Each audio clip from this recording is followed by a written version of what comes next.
वो कहाँ से बैठ के ट्वीट कर रही हैं। ममता दीदी अपनी जिम्मेदारी का निर्वहन करे और नहीं तो सत्ता में रहने का कोई नैतिक अधिकार नहीं है। पश्चिम बंगाल की सरकार पूरी तरह से फेल कर चुकी है। इन दिनों बिहार की सियासत में बस एक ही नाम सुर्खियों में है, वो नाम है नीतीश कुमार का। आगामी विधानसभा चुनाव के पहले नीतीश कुमार खूब सुर्खियों में है। मामला ये है कि नीतीश कुमार को भारत रत्न मिलना चाहिए। ये मांग जदयू के तरफ से लगातार किया जा रहा है। इस पर कई तरह की बातें भी हो रही है। आज कैलाशपति मिश्र की जयंती है, जिसको लेकर भी विजय सिन्हा ने बयान दिया है। और साथ ही सबसे अहम बात जो विजय सिन्हा ने कही है, उन्होंने ये कहा है कि बैठकर ट्विटर पर लिखने से, एक हैंडल पर लिखने से कुछ नहीं होने वाला। अगर सच में आपको जनता की परवाह है तो आपको जनता के बीच में रहना होगा। यानी कि उन्होंने सीधे सीधे ये हमला विपक्ष को किया है। साथ ही कई मसलों पर उन्होंने विपक्ष को घेरने की भी काम की है। और साथ ही सबसे बड़ी बात जो उन्होंने ममता बनर्जी को लेकर कहा है कि ममता दीदी अभी से भी आप सुधर जाइए। यानी कि विजय सिन्हा ने ममता बनर्जी को चेतावनी दे दी है। यानी कि इन तमाम बिंदुओं को एक नजर में देखें तो समझ में आता है कि विजय सिन्हा किस तरीके से बिहार की सियासत में अपने बयान से किस तरह से मिर्ची लगाने का काम विपक्ष को कर रही है, साफ तौर पर दिखाई दे रहा है। तो चलिए सुनाते हैं बयान विजय सिन्हा का कि वो क्या कहते हुए दिखाई दे रहे हैं। देखिए, श्रद्धेय कैलाशपति मिश्रा जी बिहार के अंदर विपरीत परिस्थिति में अनुकूल वातावरण बनाए, पार्टी को मजबूत किए, भीष्म पितामह के तरह पार्टी को खड़ा किए, वटवृक्ष बनाए। और यही श्रद्धेय कैलाशपति मिश्रा जी हैं जो कर्पूरी ठाकुर के समय में वित्त मंत्री थे। बिहार के कर्पूरी जी के ईमानदारी और बिहार के प्रति प्रगति के सोच को आधार दिए, ताकत दिए। श्रद्धेय कैलाशपति मिश्रा जी को वही सम्मान आज जननायक कर्पूरी ठाकुर जी के साथ जिस तरह से ईमानदारी के साथ काम किए, बेदाग छवि के और बिना जातिवादी वातावरण से हटकर सबका साथ सबका विकास के भाव को लेकर चले हैं।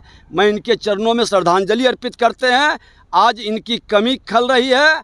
ऐसे लोग विरले ही होते हैं जो हर समाज के मान सम्मान स्वाभिमान को लेकर के बढ़ते हैं। वो कहाँ से बैठ के ट्वीट कर रही हैं। प्रतिपक्ष में है, आंदोलन करना चाहिए ना। एक सिंगापुर से, एक दुबई से सिर्फ ट्वीट से राजनीति चलेगी। प्रतिपक्ष की भूमिका ट्वीट से और ट्विटर वाय बन करके नहीं चलेगा। जमीन पर उतरें, सच्चाई को जाने, शक्ति की देवी माँ भगवती का पूजा आराधना, सनातन के संस्कृति और संस्कार को समझें। तेजस्वी यादव भी ट्वीट पर हमलावर है, पुल दोस्त को लेकर के कह रहे हैं कि भ्रष्टाचार में अकंठ में डूबी हुई है बिहार। मैं खुला चुनौती देता हूं कि विजय सिन्हा के पीरियड में अगर जो कोई पुल और कोई निर्माण किया हुआ वस्तु में समस्या है तो बोले, ये तो आप ही के पीरियड का था। और खुला जांच के लिए तैयार हैं। आप बोलिए किसका किसका जांच कराएं, परेशान हो जाएंगे। सरकार के अंदर ऐसी आफत और विपदा आ जाएगी जिन उनके पीरियड के बहुत सारे ऐसे कार्य हैं। हम लोग बोलना नहीं चाहते हैं। सत्ता में लोग आते जाते रहते हैं, हटने के बाद किसी को हम लांगट करना नहीं चाहते हैं। पश्चिम बंगाल की सरकार पूरी तरह से फेल कर चुकी है। ममता बनर्जी का हाथ में अब आतंकवादी, उग्रवादी अपराधियों का कमांड निकल चुका है। पूरी तरह से आतताई लोगों का सरकार पर कब्जा है, लोकतंत्र पर हमला है। और लोकतंत्र को वो हर तरह से कमज़ोर करने के लिए जनता के हित में जो विषय उठाता है उस पर हमला करके डराना चाहता है। लेकिन शायद वो भूल गए कि पश्चिम बंगाल भारत का अंग है और ये आतंकवादी घुसपैठिए आतताइयों को सबक सिखाया जाएगा। ममता दीदी अपनी जिम्मेदारी का निर्वहन करे और नहीं तो सत्ता में रहने का कोई नैतिक अधिकार नहीं है। इस्तीफा देना चाहिए। बलात्कारी को संरक्षित करना, आतंकवादी, अपराधी, उग्रवादी को संरक्षित करना ऐसे मानसिकता राष्ट्र के हितैषी नहीं, ऐसे लोगों को सत्ता में रहने की जरूरत नहीं। डॉक्टरों ने 24 घंटे का अल्टीमेटम दिया है, नहीं तो भूख हड़ताल पे चले जाएंगे, उन्होंने कहा है पश्चिम बंगाल में। हम तो कह रहे हैं कि अराजकता का माहौल है पश्चिम बंगाल के अंदर, और वो सत्ता में रहने के योग्य नहीं है।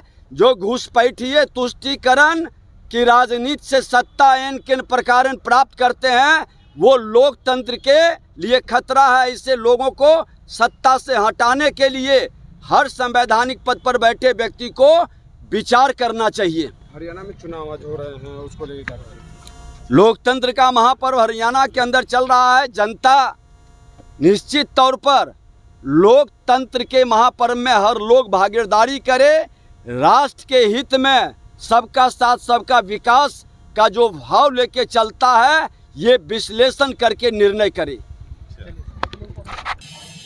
तो सुना आपने कि विजय सिन्हा ने कई बिंदुओं पर विपक्ष पर कटाक्ष किया है और साथ ही ये कहा है कि नीतीश कुमार ने जिस तरीके से बिहार का नक्शा बदला है, नीतीश कुमार जैसा नेता फिर नहीं मिलने वाला है। यानी कि विजय सिन्हा के बयान से साफ तौर पर ये पता चलता है कि वो भी नीतीश कुमार के इस बात से सहमत है कि उन्हें भारत रत्न मिलना चाहिए। अब तो देखना होगा कि आने वाले वक्त में क्या होता है। हालांकि इन दिनों बिहार की सियासत अगर केंद्रित है किसी नेता पर, तो वो है नीतीश कुमार। और भी ऐसी तमाम वीडियो अपडेट्स के लिए बने रहिए हमारे साथ और देखते रहिए हमारा चैनल। धन्यवाद।